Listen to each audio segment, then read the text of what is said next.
A reminder to those of y'all who need it, protesting is supposed to make the privileged uncomfortable, okay? People standing outside the Oscars and inconveniencing public figures is a good thing. Make these people uncomfortable. Make them have to acknowledge it. Make them have to speak on it. Stand where there's going to be press. Get in the way. We have to keep this in conversation. The goal of protesting outside the Oscars is not to beg celebrities to agree with us. It's to put it in people's faces. It's also a good reminder for many of us how self-centered most of these celebrities are, that they see it as more cruel that they are being slightly inconvenienced on their way to an award show than the fact that children and innocent civilians are being harmed every single day with our tax dollars. Are we finally ready to admit that the Democrats are not the lesser of two evils, but in fact the other side of the same coin? Don't argue me. I don't want to argue, and I don't have a solution. But I want us to think about that as we gear up to still participate in this upcoming election.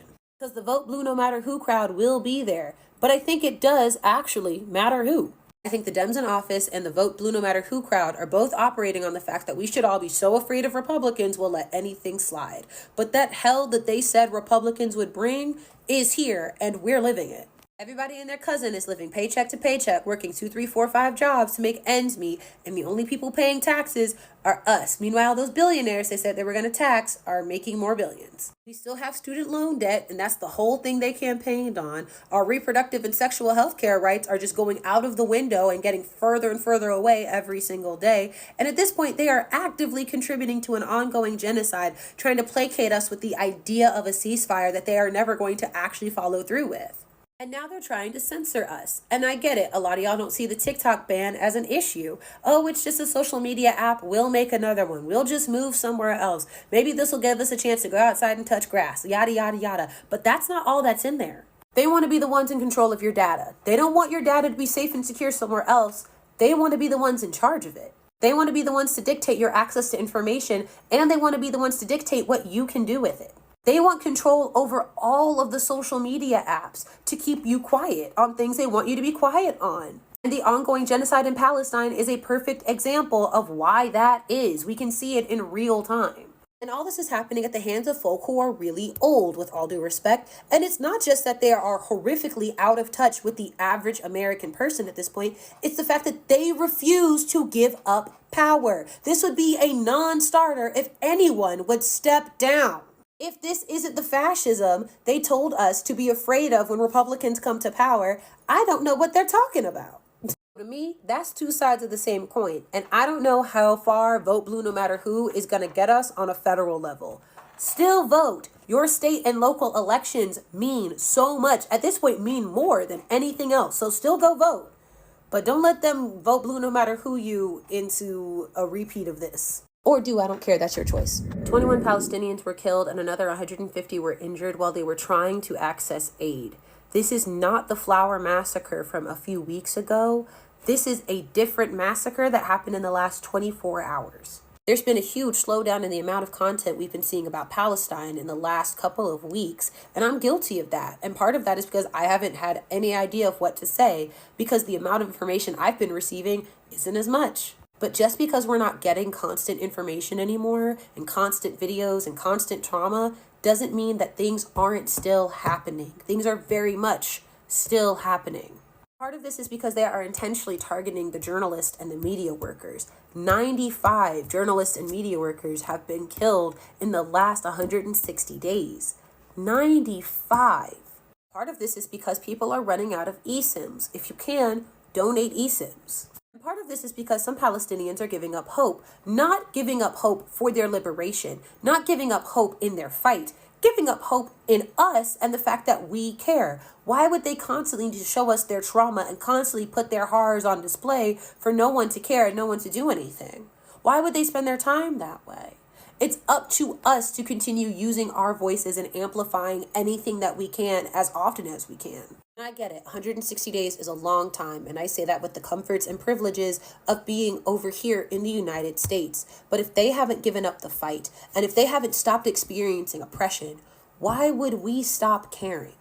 21 people were massacred looking for aid. 150 more at least were injured, just trying to have access to the food and resources they need to survive. That should break the news cycle. And if it doesn't break the news cycle, it should break your For You page. We can't let up. We can't. I am so fucking tired of having a government that is so shamefully transparent about the fact that it does not give a single fuck about American citizens. And the fact that they have the audacity to name this TikTok ban bill the Protecting Americans Act is frankly hilarious. I know people love to shit on TikTok, and I know people love to take opportunities like this to laugh and say that people like me need to get a real job after this. But the thing is, I've had real jobs. I struggled for a very long time in my life trying to make ends meet because I lived in a world where the economy was consistently crumbling around me. And even though I got an education and I'm still in student debt, I was never able to find an avenue into a career that was actually in my field until TikTok came along. Never mind the fact that their ludicrously hypocritical safety concerns actively avoid the fact that Cambridge Analytica sold millions of Americans' data to foreign governments, like to hostile foreign governments, and actively tried to interfere in our elections. Already, American companies did that. But my 5-year-old child goes to school in a country where he has to do active shooter drills 4 times a year because our government thinks that dead children are a justifiable cost of democracy, whatever the fuck that's supposed to mean anymore. And that's just one of countless urgent issues that Americans desperately need the government to start working on legislation for every fucking day in this country. The homelessness crisis in this country seems to be something that no one is willing to do anything about. The cost of living crisis just keeps getting worse, and no one has proposed introducing a single bill that would even try to stop companies from indiscriminately raising prices at their will over and over and over again. When the Hollywood strikes were happening, people said, surely Governor Newsom is going to get involved. Surely President Biden is going to say there are millions of people out of work for months now, all because companies are being needlessly greedy. Shouldn't we do something about this? No, of course they wouldn't do anything about it. They're only the government. In 2019, the US government overturned the Paramount decrees, the Hollywood antitrust laws that stopped these companies from monopolizing and terrorizing the market. That's over with now. That's why we keep hearing rumors that Apple's gonna buy Disney or whatever. The airline industry, which has been systemically eliminating all new competition to keep prices high and consumers powerless, right now has planes literally falling out of the sky because of this. Is the government doing anything about that? No, it's a perfectly acceptable cost of doing business for doors to fly off planes and planes to catch on fire. This is America, after all, the land of the fucking free. There has been zero government effort to attempt to regulate or even investigate the potential harm that AI could cause, which the tech industry is giving a red carpet fucking rollout to and is about to cause mass job displacement and automation for every industry you can think of. It's just insane to me that we live in a world where mass layoffs have been happening for months. The cost of living has only been going up, and TikTok is one of the only platforms where people can actively capitalize on their individual labor. And this is the thing that they're trying to ban. And of course, they don't even really want to ban it. If they actually cared about protecting Americans' user data and our information and our privacy, at any point they could have introduced legislation that would across the board protect our data and our personal information from the many breaches that happen on a fucking weekly basis from American companies that are being irresponsible with our fucking information. But no, this is because this company is owned by a non-US company, and they want to keep this money circulating amongst them fucking selves. It is not an exaggeration at this point to say that if TikTok were to be banned, it would have catastrophic effects on the US economy, specifically the small business economy. And there are millions of reasons for the US government to hate TikTok. Conversations like this are a perfect example. It is so easy and effective to mobilize and organize and communicate to millions of people at a time. We can see with our own eyes what's happening in this world. We don't have to trust the actions of our government as being inherently good. We don't have to trust when our president gets on live TV and makes unsubstantiated claims that turn out later to be completely untrue. They don't control the narrative anymore, and I think that really fucking scares them. Maybe more than their greed and their wanting the profitability of this app in their own hands. Whatever their reasoning, it's certainly not to fucking protect Americans from anything. Now, I'm at South by Southwest, and I want to get back to talking about movies on this page. I absolutely love it. It's something I've been able to make a career out of thanks to TikTok. And TikTok is not perfect. I want to make that very clear. TikTok is an app that we should be skeptical of. It is a power that we should be skeptical of.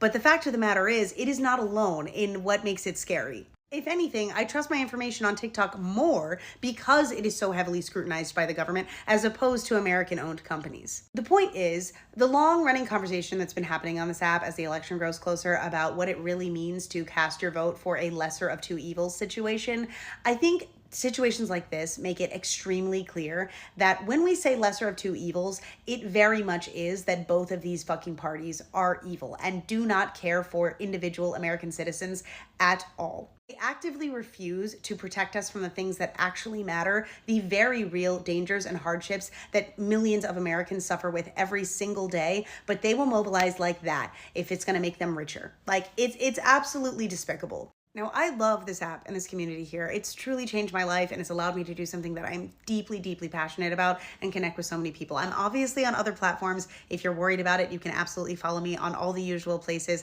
I also have a podcast that I would love if you listen to. It's called The Broad Perspective, and it's a real passion project for me.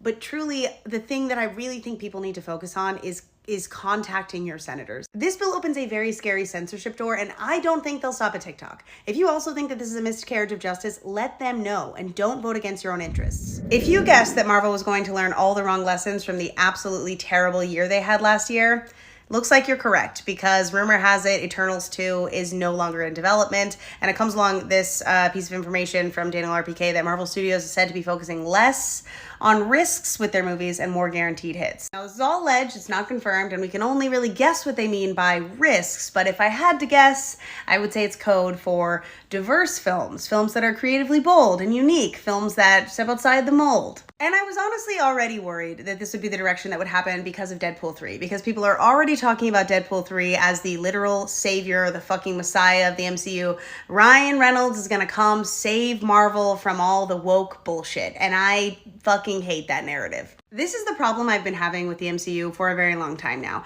They only introduced meaningful representation as a byproduct of the fact that they were focusing on quantity over quality. They were completely oversaturating the market. They waited to introduce these characters until they were making 3 movies a year and 2 Disney Plus series a year, and everyone was not only exhausted by seeing it constantly, but of course the quality was going to drop off when there was far less time and energy and effort being put into each individual project.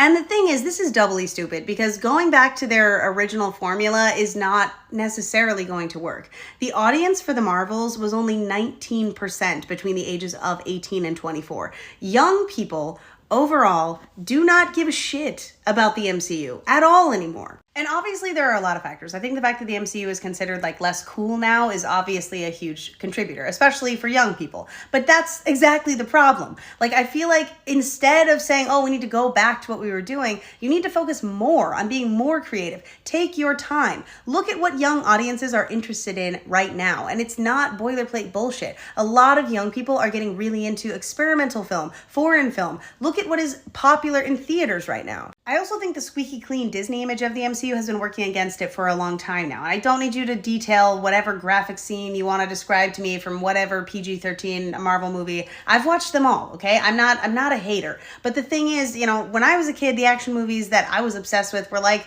Blade and Underworld and like this idea of a grimier kind of, you know, action film. And one of the biggest problems of the MCU is trying to please all audiences because they want as broad of an audience as possible. So if you want literal children, like from the ages of 8 to 18, as well as adults to be watching your films, you're gonna have to sacrifice a lot. You're gonna need to try and have this very broad approach to what the most people are going to find the least offensive. And of course, that's going to end up being super fucking bland. I obviously don't know what their plan moving forward is. It feels like a lifetime ago that I was in Hall H and they were announcing the next 5 years worth of projects, and how many of those have been changed or canceled by now? Who's to say? I do think that the Eternals were kind of a hard fit for the universe that they created, and I don't necessarily think that this specific example is a catastrophic choice, but I just feel like they need to really focus on what it is that they're trying to do and who their audience is supposed to be. Because they have put a hell of a lot of money and investment in turning this franchise into like a lifelong thing in their theme parks and everywhere. So I don't know. I really hope that they take some time to think about it, figure it out. Don't be rash. Oh, U.S. government of America, you've made a big mistake. You think you can take away our app? Well, we are the most powerful generation that there ever was. We are Generation Z. We won't let TikTok fall. We will rise above it all. We will save TikTok. Time's running out. Can you hear the clock? Joe Biden, we are ready for war. You want us so bad, and now you want more. Who's with me?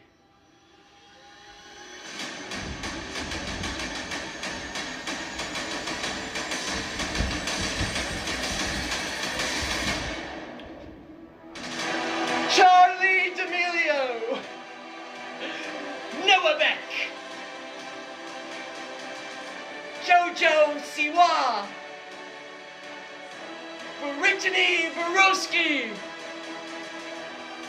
Welcome to the end times. Hi, Dixie. I just say Rachel Zegler is an angel. That voice of hers is majestic. Every time she sings, my whole body goosebumps. Okay, tears. I don't know what it is, but when she goes, when nothing is left anymore, you know that part. I think I love her. I don't know how to say this in a way that's gonna come across without it being like shadow banned or like removed for like bullying, but it makes me so nervous as like a British person that's pro-Palestinian, like this concept of dual citizenship, like people going to Israel, killing children, sniper shots to the head, 5-year-old kids, killing goats, bombing civilian households, bombing entire neighborhoods, shooting 13-year-old boys in the West Bank, bombing entire residential buildings. You go, you do that. You serve your country. But then you go back to your other country and you just exist amongst us as if you didn't go do that.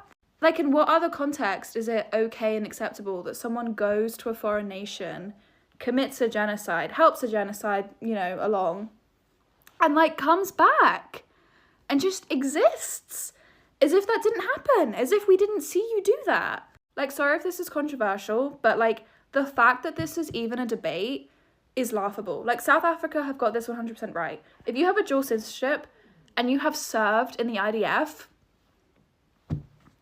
no, don't come back. The fact that we are accepting British people or like Israeli people that have served in the IDF that have dual citizenship and they've come back and they're just living amongst us as if they didn't go and fucking headshot 5-year-olds, like,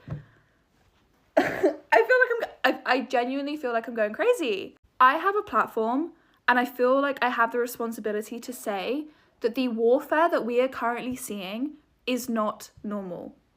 The level of civilian death is fundamentally not fucking normal. The extent to which civilian life is being disrupted and massacred and bombed and destroyed is not how war goes. War is meant to be between two militaries. It's meant to be between two states. What we are witnessing right now is a genocide. It is a genocide by Israel against the Palestinian people. And every single fucking freak that serves in that army, that holds a gun in that name, shouldn't be allowed to return to England. Shouldn't be allowed to like walk amongst us. Like, I'm sorry. Oh yeah, a couple months ago I was like headshotting like 7-year-olds and killing people in the West Bank, but now I'm just like in Lidl. And that's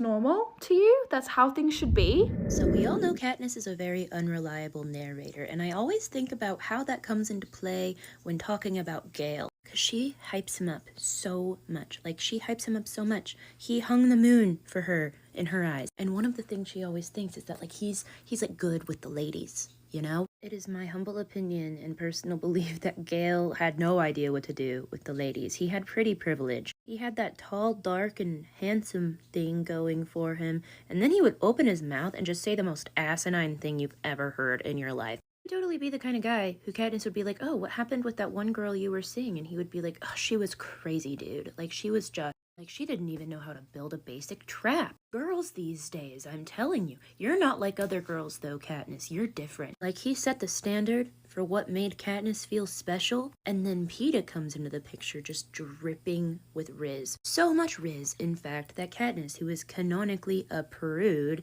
in the second book, just starts making out with him passionately on national television. It's like in the first game, she was willing to do it for the show of it all, you know? But she didn't really, like, mean it, and it was, like, survival-based. In the second one, she sees that boy and is like... And then Gale's over there like, you only kiss me when I'm sad. Yeah, because when you're not sad, you're like a terrifying megalomaniac in the making. Why is today the day I'm finding out there's a deleted scene between Katniss and Finnick tying knots in the training center? Today, the eve of the Ides of March. Today is the day I'm finding this out. Get out your spiles, y'all. You're about to be thirsty. Oh my god.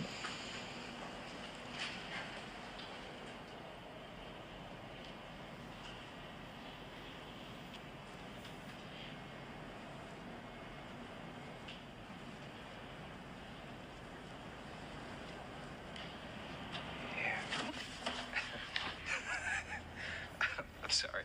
I'm really sorry. Here. Let me show you the best knot to know in the arena. Don't look at me, look at the knot. Alright. This is the bit where it gets quite complicated. Okay. And it's really Funny. Do you want to take me for a walk? Like, shut up. Shut up. You took that out of the movie? It's because it would have made it an R-rated film immediately. Like, I only just now made the connection that, like, Finnick being really good at tying knots is not just, like, because he's a fisherman from District 4, like Katniss assumes. It's also because he's Finnick and, like, he's good at tying knots. We're talking about Katniss not knowing anything about her own sexuality for the entirety of the series. Let's discuss the love triangle between Gale, Peeta, and Katniss, and the fact that there was never one. There was never a love triangle there. There was a love triangle, but it wasn't between Katniss, Peeta, and Gale. In my opinion, in my eyes, in my heart. Can you guess who the tertiary person outside of Katniss and Peeta was in this triangle? Can you guess? I'm giving you 3 seconds. 1, 2, 3. Mad. Yes, I'm talking about Madge again. Shut up. I know Suzanne Collins wouldn't have done this because it was like 2009. I understand to an extent. But in my heart, first of all, Madge was fully in love with Katniss. Fully in love. Gale was in love with how Katniss made him feel about himself. I do not equate that as being in love with somebody. I think he had an inflated ego and Katniss fed it, which is why he literally only made advances at her when she was in a vulnerable state of mind. Peeta and Madge were the two people, first of all, who gave Katniss physical affection, who Katniss was comfortable giving physical affection to. It would have made everything so much more tragic and sad and good. Especially because it would have been like two people explicitly telling Katniss, hey, I'm in love with you. I love you, and I care about you so much, and I have the biggest crush on you in the whole wide world. And to both of them, she was like, are we friends? What are we? I don't know. Like, to Katniss, she was in a love triangle with Gale and Peeta.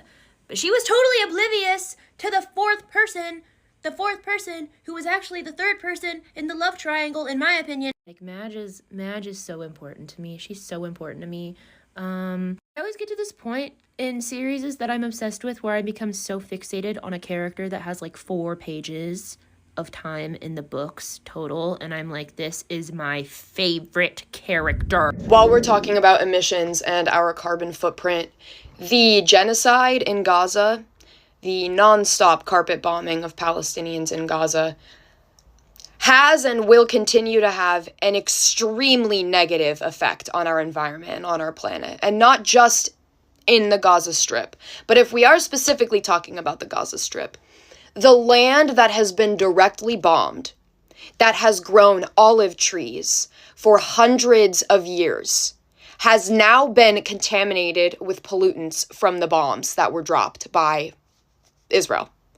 I'm going to read you some figures, though, really quick. This is an article from The Guardian from January 9th of this year, and it states that following the October 7th attack by Hamas, within those first 60 days of the genocide of Palestinians, it's estimated that about 281,000 metric tons of carbon dioxide were generated.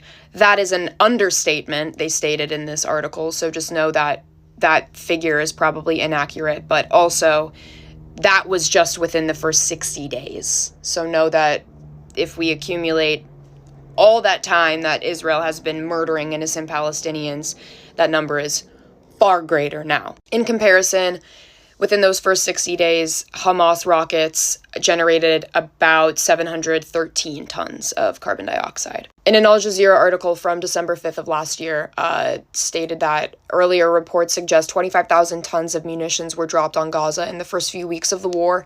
The carbon emissions from this would equate to the annual energy use of approximately 2,300 homes, or the annual greenhouse gas emissions from approximately 4,600 passenger vehicles. Again, that's just from the first few weeks of this genocide.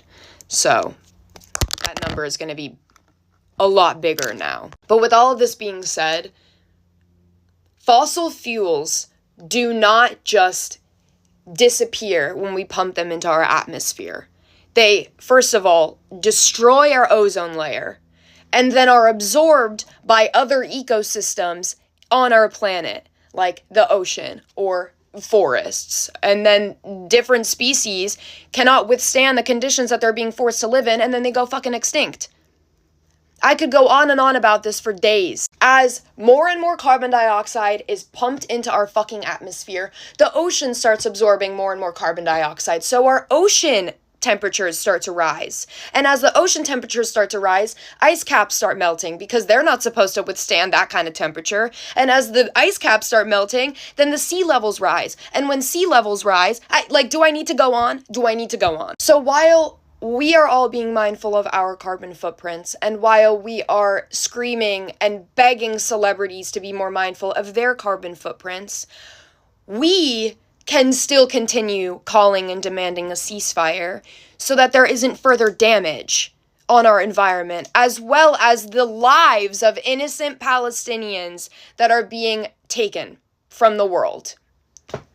So, free Palestine, continue calling your representatives and emailing your representatives, continue boycotting and protesting, continue watching videos and posting videos, and continue talking about what's going on in Gaza, because this genocide is still fucking happening. And all the Gazans in the Gaza Strip have now been forced into a little corner in Rafah, and they are likely going to be slaughtered. So, free Palestine. I don't make the rules, but everyone needs someone in their life that's watched Glee. Everyone needs it. Even if you don't watch Glee yourself, you need a friend that has. You need a friend to sit there and be like, they did this song on Glee. Like, oh my God, do you remember that scene in Glee? You need that in your life. And, like, also you need a friend to text to be like, they're playing the song that they played on Glee. Like, you need that. Like, you just need it.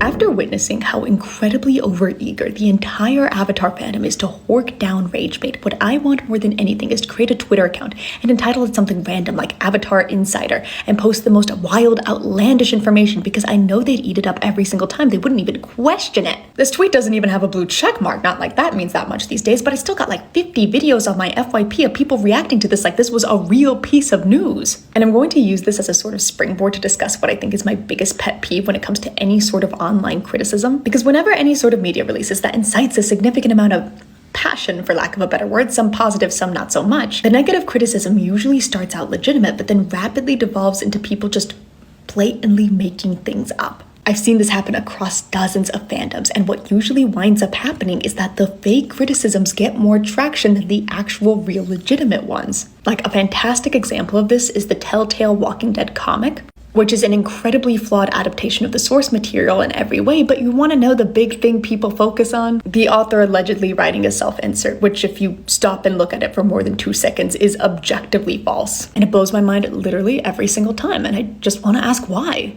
Why, when you have a sea of things to have actual productive conversation about, when you fixate on something that's so incorrect? And what this winds up doing is that it renders any criticism of the franchise whatsoever as the product of blind, frothing rage. Because the illegitimate arguments make it look as though they simply couldn't find anything legitimate to criticize, and so simply had to resort to making things up, which causes actual criticism to get lumped in with it, and then nothing changes. Backlash that Lizzie Yu, the actress for Azula, has been getting since Netflix's release of the live-action adaptation of Avatar: The Last Airbender is genuinely so confusing to me, because I've been seeing the wildest rumors circulate about her. And fans are so eager to glomp onto them despite them having little to no evidence, because they're eager for a reason to hate her for seemingly no reason. I've seen 3 major rumors circulate about her in the past week alone: that her dad was a producer on Avatar: The Last Airbender, and that was why she got cast as Azula; that Azula is being recasted due to fan backlash; or that she was outright fired from set. And what all this stems from is this weird obsession Avatar fans have with her weight. It's so jarring and disconcerting, because we constantly critique the early 2000s for gaslighting us into thinking average-sized women were extremely overweight, but people are passionately doing the same thing to Lizzie Yu in 2024. Bear in mind, I am not saying this behavior would be justifiable if Lizzie Yu were plus size. I would still view it as reprehensible and condemnable, but that being said, people keep going on and on about a plus size Azula when Lizzie Yu is not plus size. And in no universe except the one these deranged fans inhabit would she be viewed as such. I genuinely need everyone with this mindset to go out into the real world and observe real women. I say observe because I would never want them to interact with them in their current rancid state. Because I don't know if this is some bizarre side effect of people being online too much or watching too much anime, but I feel like people forgot what real people look like. Characters who deserved much more screen time in the Harry Potter movies, Oliver Wood, because in the movies, he was like, "This match has been cancelled." They can't cancel Quidditch. I mean, I guess it's not that big of a deal. But in the books, if you see your teammate fall off their broom, leave them! Their life is over! The game, however, is still going. We're back down never what? It's 3 a.m., Oliver. I'm just upset. I can't believe it. I know, Harry almost died falling off his broom. Oh no, I was talking about losing the match. Oh. Yeah. I'm gonna head to the showers. You don't want to come visit Harry in the hospital wing? No. I'm gonna go try to drown myself. Hi, Harry. What's up, bro? My brother in Quidditch. I just got back from talking to McGonagall. She caught like a little attitude with me. She seemed to think I cared more about winning the cup than I do you staying alive, just because I told her. I didn't care if it threw you off as long as you caught the snitch on it first. Harry, this is no time to be a gentleman. Nobody cares how pretty Cho Chang is. Knock her off her broom! I think it's really great that Quiet on Set has people talking about the unethical and frankly terrifying realities of being a child actor. I think it's really fucking weirdo behavior that a lot of people take it upon themselves to get on a public platform and openly speculate about former child actors who have chosen, for whatever reason, not to speak publicly about their past, whether or not they too might have been victims of childhood sexual assault. It's an objectively horrifying thing, that one of the most horrific things that could happen to any child, and it's a whole separate kind of trauma to be forced to publicly relive that and have it be a part of your public persona forever. That in itself is incredibly traumatizing. And so understandably, a lot of people do not come forward, do not choose to publicly speak about these things for their own fucking reasons. They don't owe us an explanation as to why they choose to maybe not speak about these things or whether it happened to them at all.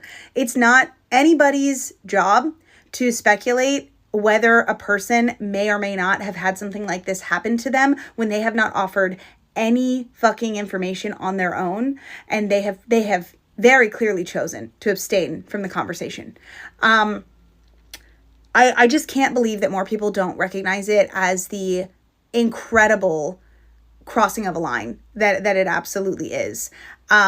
We can and should have these conversations about what happens to children in these spaces and how we can protect children and the ethics and the people that are responsible. Without, for what reason? For what reason are we speculating as other people? Like, who is it helping? I genuinely want to know who you think it's helping. When you say this person, this specific person worked with this person who we know has done these crimes from these years to these years. And that's the reason why I have created the hypothesis that they too are a victim of this horrific crime. And it would explain their behavior as an adult. I'm sorry, what the fuck? Like, can we all take a collective step back and realize how fucked up that is? I know that these topics are very sensitive and people want to protect the people involved, but that's not protecting anyone. That's not protecting anyone. It's so unbelievably invasive and inappropriate and possibly inflicting trauma on the people that you're speculating about all over again. I don't think this is okay. And I think people need to, yes, let's talk about the information that was presented in Quiet on Set. Let's talk about the changes that need to be made to protect children. But who is it helping to openly speculate whether A-list actor this, former child star this could also have been a victim? Who is that fucking helping, really? Boy was killed by his mom's stalker and ex-partner as he tried to protect his mom and unborn sibling from the man's attacks after he broke into their home with intent to kill. The attacker was released on parole just one day earlier despite being sentenced to 16 years for a home invasion and despite the fact that he had already been arrested multiple times for parole violations and other violent offenses. In fact, he'd already been released on parole one time already last October, which he violated pretty quickly when he went on to threaten the mother, going so far as showing up their house last October. The fact that this was even allowed to happen despite the fact that the mother had an extensive paper trail, a paper trail that included a lifetime protection order against this man, proves that Jayden was failed at every single step possible because we as a society do not take violence against women seriously enough. The story gets even worse when you find out that this isn't a recent ex or someone that she bumped into in the last couple of years. The mother and this man broke up over 15 years ago before Jayden was even alive. He has been harassing and violating and terrorizing and threatening her for over 15 years before this event, when she was still a teenager. There is nothing any of us can do to plan or prepare for this. No amount of foresight, no amount of choosing better men or choosing the right guy. Nothing can prepare you against this type of violence and this type of failure from the systems put in place to protect you.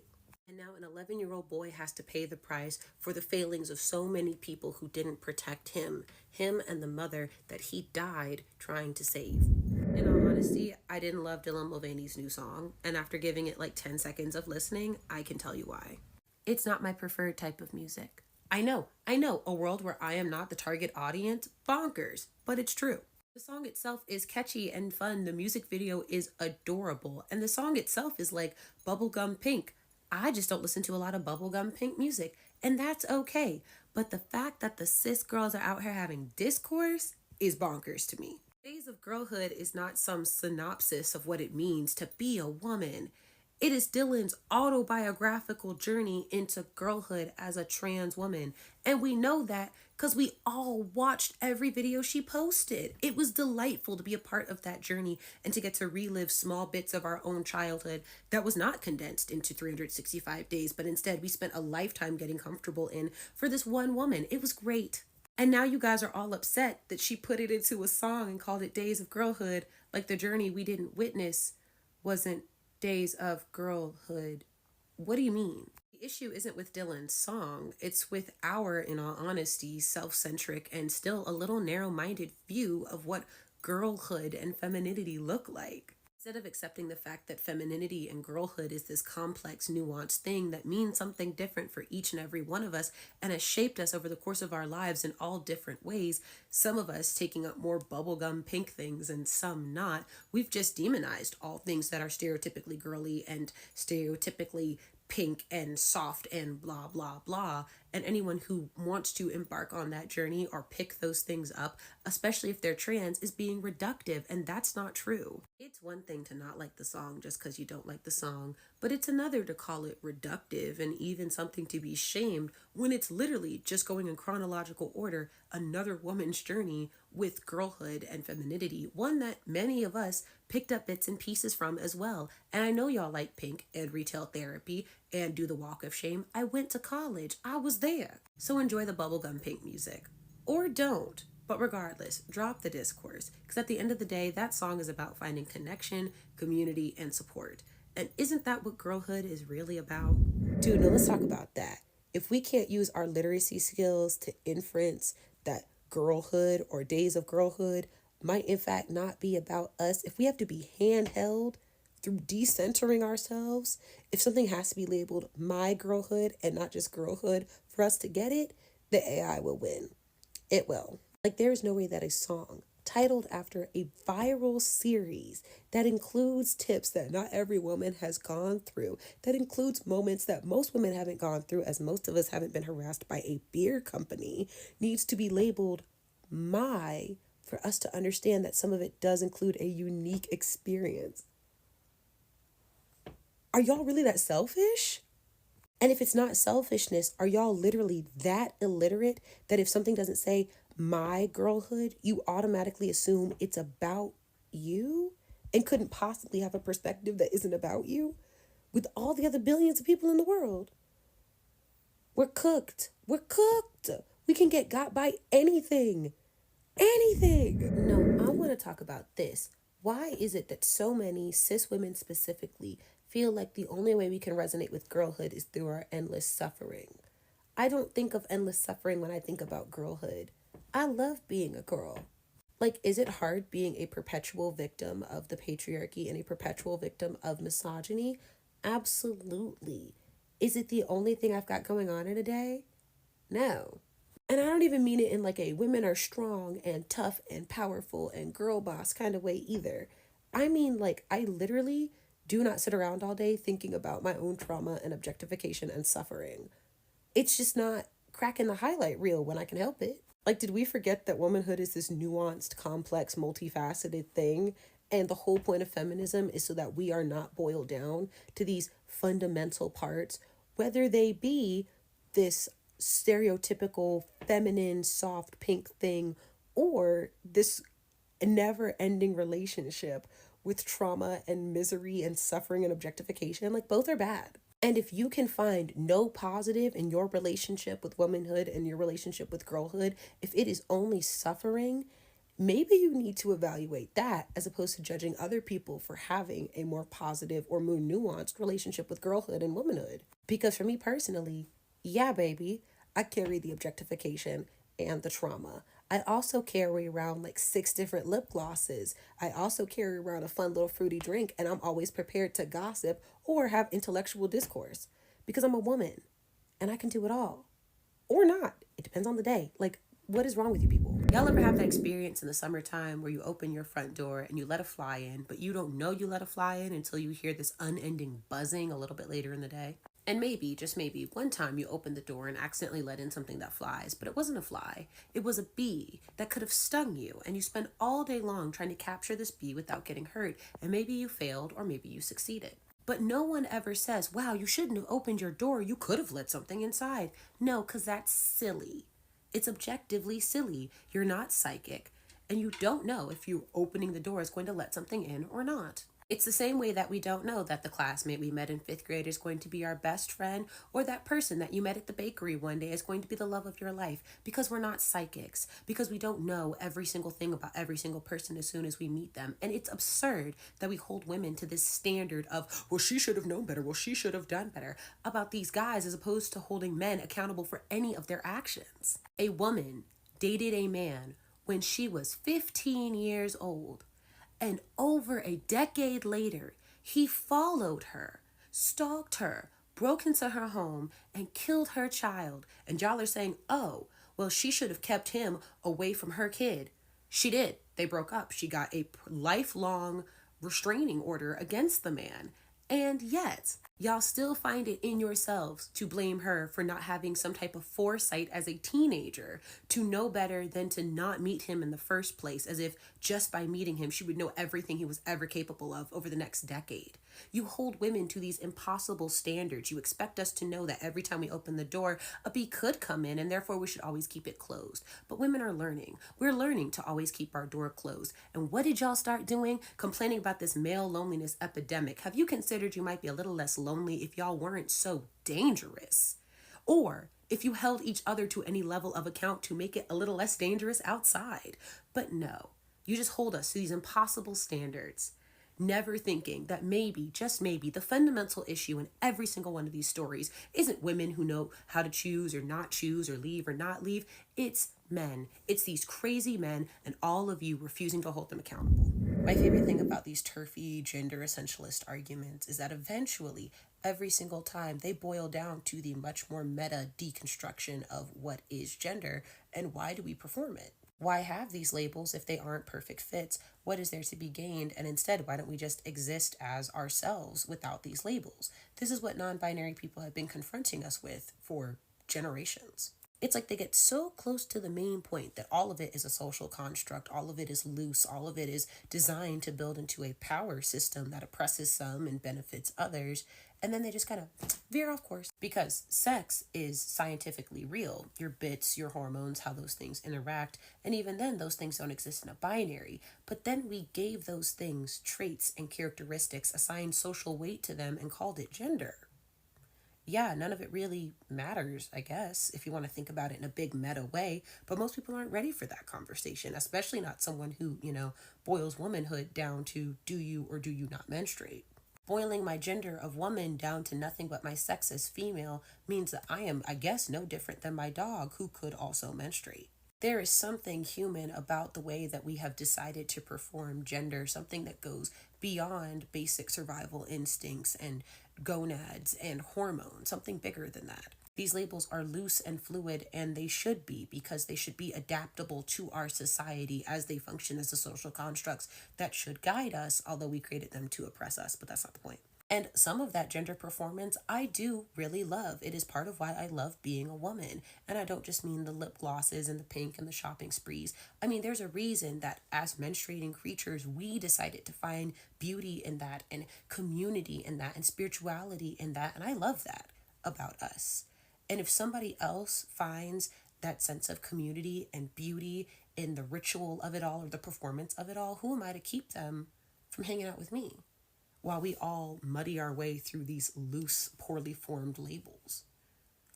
But y'all just want to boil us down to our most essential parts. And that feels incredibly inhuman. But y'all aren't ready for that yet. No one owes you their suffering in exchange for your kindness, care, and support. You don't need images, you don't need videos, you don't need to hear every single person's story to understand when something wrong has happened and that you should do something about it and that you should care. I don't know if this is a product of the near constant violence we're used to seeing or if we just want the tea so bad, but people don't owe us their suffering. That's not something we get to have a claim to. That's not something that we should say that we need or feel like we should be owed. And I'm talking about this in every single scenario for every person. Like the people in Congo don't owe us videos and images of their suffering. And we shouldn't demand that in exchange for support just because we're used to seeing it when it comes to what's going on in Palestine. To that end, our support for the liberation of Palestine shouldn't dwindle just because we're not getting as many pictures and images as we used to. You can even apply this to the aftermath of Quiet on Set and how everybody is suddenly demanding that Amanda Bynes breaks her silence and Ariana Grande breaks her silence. They don't owe us that trauma. They don't. I've got to stop feeling so entitled to other people's suffering. And if the only way you feel like you can give support is if you get something in exchange and what you want is that violence and that suffering and that part of them, maybe you should ask yourself if your support is coming from the right place in the first place. We know what the right thing is and we know the right thing to do, and we don't need every graphic, horrific, salacious detail to defend that. We just need to be doing the right thing, period. When I say we're fighting for reproductive and sexual health, what's the first thing that comes to your mind? Probably the buzzwords that you hear on TV, like abortion access or sex ed in schools. And while those things are absolutely a part of sexual and reproductive health, it's not all there is, and even those subjects have more nuance than we tend to give them. In addition to abortion access, reproductive and sexual health also includes LGBTQ issues, from ensuring people have access to gender-affirming care to tackling the plethora of laws that now prevent LGBTQ education in schools and books on LGBTQ topics. It includes fighting for birth control, as well as making sure that we all have access to adequate maternal, infant, and postpartum health care. Reproductive and sexual health is the leader in the fight to make sure that you are the only person who can have a say in what goes on with your body and not politicians trying to dictate what you do and when you do it. In fact, when we talk about abortion access or sex ed in schools, it's not centered around those hyperbolic and honestly scary examples that politicians are constantly feeding us. Instead, it's about your right to your voice. And that ranges from teaching young kids about things like consent or appropriate body terminology, all the way up to our right to have an abortion. So reproductive and sexual health is a multifaceted thing that impacts every single person on the planet. And it's something that we should all care about. Y'all do know that minors do the do, right? Like, they seek physical intimacy, they feel desire. We do know that, right? And I'm not talking about little kids, obviously. I'm talking about pubescents, 15, 16, 17. They're having these feelings. They are seeking these interactions. They're exploring, even yours. And I get it. We might not like it, but it is a reality of the situation. And that means instead of letting them figure it out by themselves and letting it be what it is, we should educate them and care for them and support them as best we can for their age group, whether that's educating them in school or you doing it, or making sure they have access to the right resources, from birth control to, yes, Plan B. So ignoring that she has since changed how she's giving out Plan B at her concerts, it's a good thing that Olivia Rodrigo was giving out Plan B at her concerts, even though there were minors present. Like, ignoring the fact that this grown adult woman doesn't need to raise your kids just because she was once on Disney Channel, and maybe if you don't want your kids exposed to adult content, you shouldn't take them to a concert called Guts. Ignoring that fact, it's a good thing that she was providing those resources, even if they were to minors, teenagers, who listen to her music and have those experiences and feelings. Again, I know y'all don't like kids and therefore do not think of kids, and so you don't understand that when people say minor, that they can talk about anyone from the age of 0 up to like 17.99, but teenagers, while minors, are not little kids. They're not 5-year-olds, and we need to treat them, like the young adults that they are starting to become. And I know it's really weird to think about teenagers in that light, but we need to acknowledge that as the reality of the situation. And instead of shaming people for acknowledging that and operating accordingly and offering support and resources, we need to be supporting those people. That's the right thing to do. It's time that we take the phrase big back out of our vocabulary, because y'all play just entirely too much. And this goes for like all variations of it too. Like, I need to unbig my back, all of it. Just stop.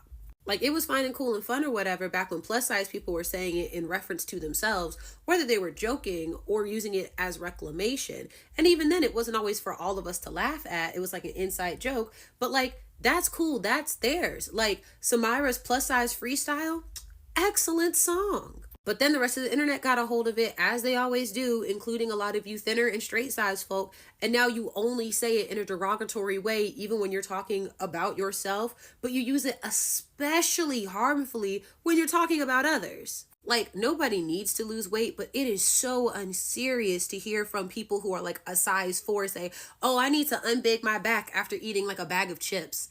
Shut up. You just sound fat phobic. Like, you sound like those people who are like, oh my gosh, I need to lose weight. Like, I'm just getting so fat because you ate like a full meal. And how do you think that makes fat people feel? Like, and then calling other people big back as a means to bully them? Really? Did we learn nothing?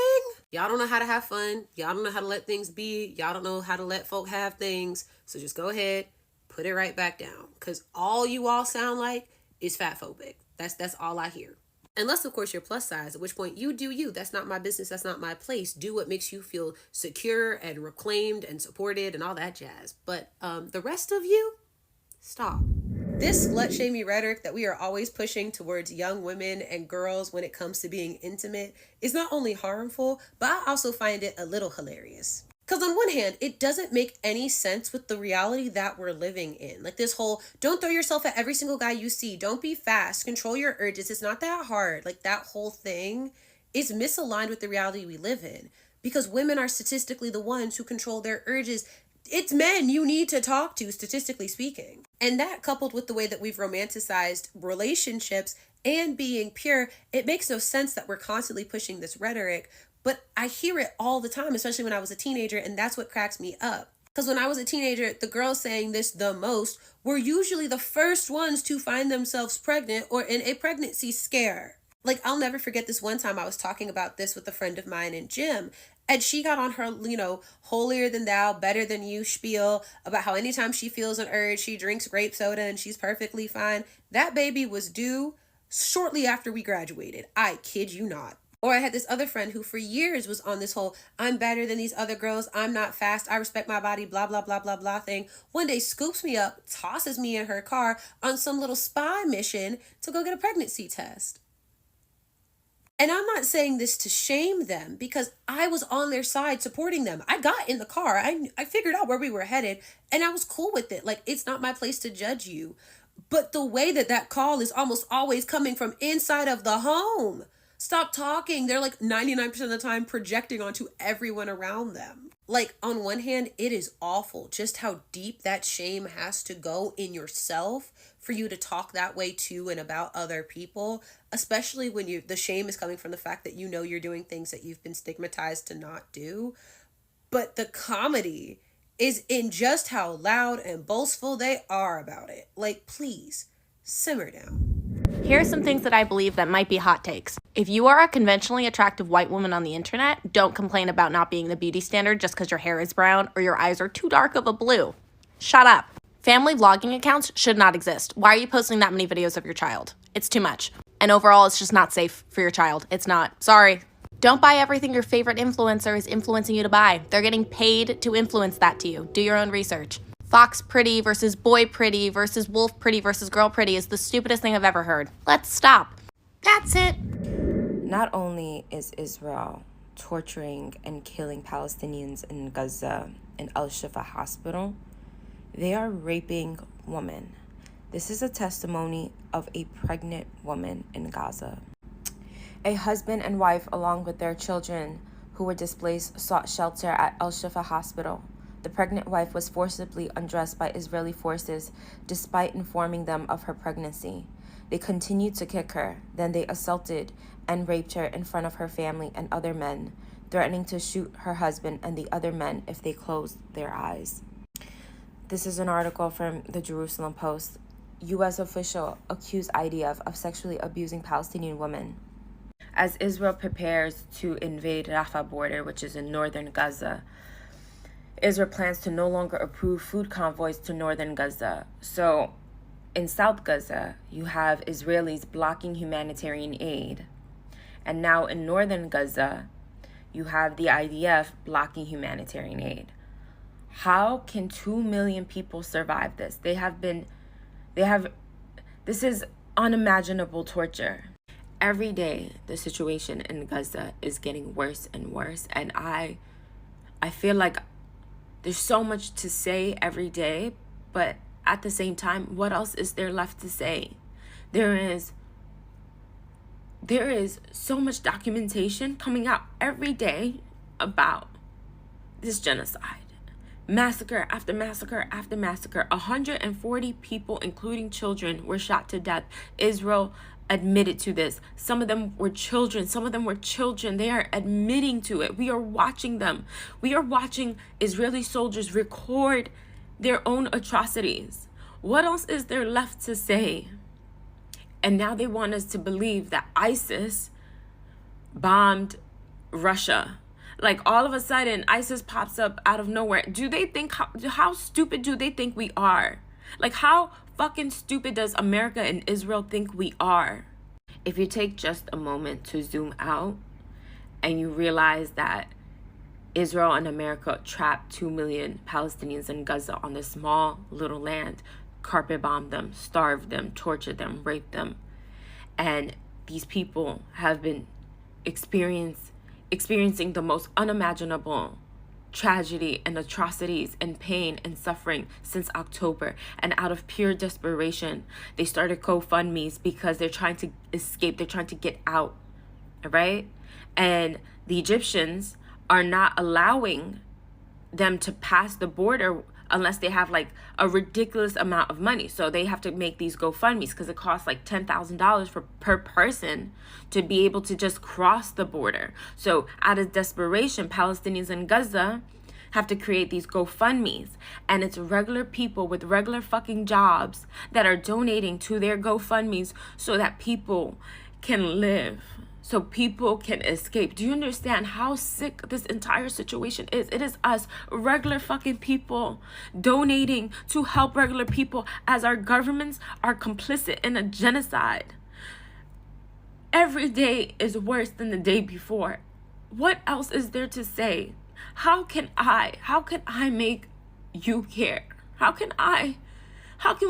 else can we say for you to take action, to realize that you don't have to be an expert to understand what is happening. You just have to be a human being. You have to be a human being.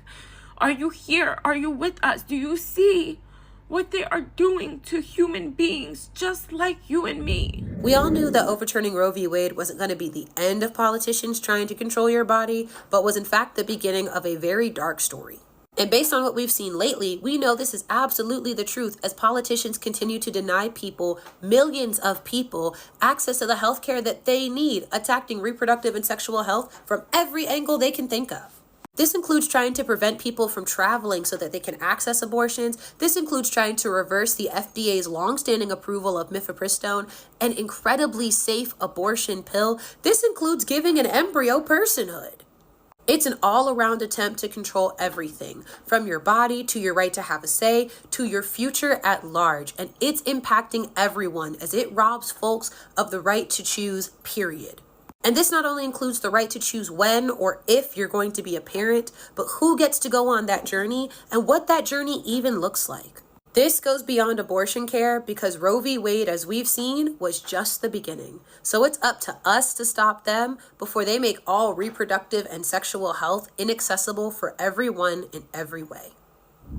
Let me preface this by saying I've never been a teen parent. I've never walked those shoes. I don't know what that experience looks like. I'm 26 years old and I'm pregnant with my first. However, the amount of shame and stigma I've faced online and in real life just because I'm single at my grown adult age is unsettling and hurtful and scary. Even that doesn't hold a candle to the amount of shame and stigma I've seen against pregnant women in general. Like, I've been trying for the last 5 months to wrap my brain around how we live in a culture that depends on pregnancy and wants kids, and yet has such deep-rooted hatred towards pregnant people. And completely separately, we as a society hate minors and hate kids, but there is something honestly evil and sinister and deep-rooted that many people feel towards teenage girls. I mean, it is vile. And all that culminating for a teen girl, oh my gosh, a teenage pregnancy is like the end of the world. We abandon her when she needs us the most. I can't tell y'all how scary it is, honestly, realizing that you are creating a human being from scratch, and that scratch human being is your 100% responsibility. And we leave her with that fear and that vulnerability because she did something with someone else, might I add. We set teenage girls up for failure from their first cycle, sometimes even before that, and then are shocked when the systems that we put in place fail them. And then we blame them and shame them for it. It's honestly despicable behavior.